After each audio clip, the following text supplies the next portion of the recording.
Welcome back. I'm Julie Oliver. This is the series on life in abundance. If you have made it this far, thank you so much for watching. Thank you for listening. I hope that it started the conversation between you and the Holy Spirit, and it's maybe stirred up a hunger in you for more of Him, more of His Word, more time just yielded to the Lord in your everyday life.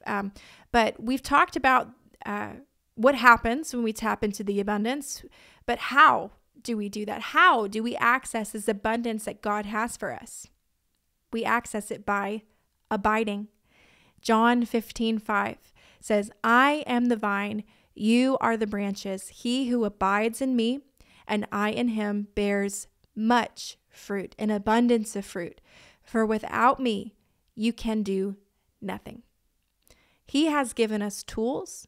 He's given us wisdom, very practical things and necessary things, the rest that we need to recharge. All of those things should not be ignored. But when we realize that He is how everything is supplied and sustained, it changes everything. It's found in Him. And abiding is how we do this. It is a life yielded for Him. It is a life that says, Jesus, I am available. That's what abiding looks like. I'm available to you. You know, we go about our day. We have our jobs. We have our kids. We have our relationships, all of those things. But is your ear really open to hearing His voice? Or is it filled with the clutter? Is there never a moment throughout the day where you just pause and say, Holy Spirit, I acknowledge your presence. Thank you for speaking to me. If there's anything you want to say, I'm listening. Because He will speak to you. He will speak to you, but knowing how to look for it and knowing just an awareness of Him, it changes everything. It was routine for Jesus to go away and to be with the Father. He was abiding. And let me tell you this, when we talk about an abundant life or a life that isn't competitive or a life that's actually allowed to rest, a bubble bath won't solve it.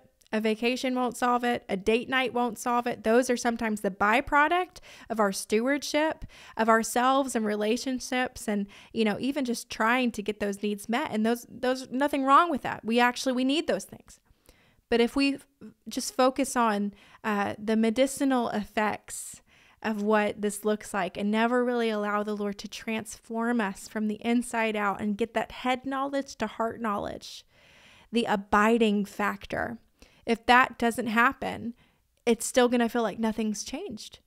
A life of abundance is inviting you to abide with Him, to be in a position that says, again, I am available for you, Lord.